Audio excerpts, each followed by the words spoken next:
讲到即马有超过70万个外籍移工伫台湾生活，但是面对疫情，因无法度亲像台湾人共款，随收到上届新的疫情消息，就一个非营利组织号做 140特别做一个开讲机器人。这个机器人会晓用移工的母语，逐工传送疫情消息，希望防疫是无分内外，大家做伙来固守疫情。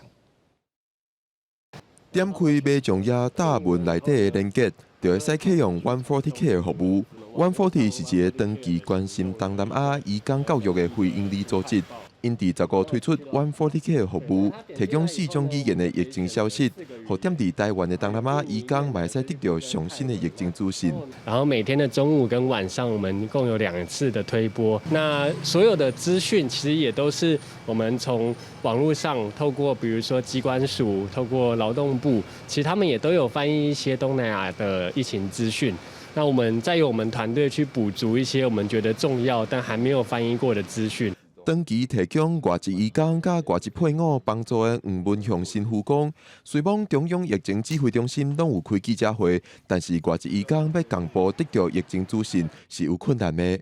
语言吧，因为大部分的在台湾的新闻，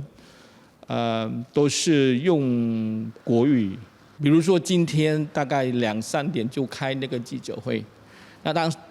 当台湾在开记者会的时候，他们在工作，所以呢，他也听不懂我们讲什么。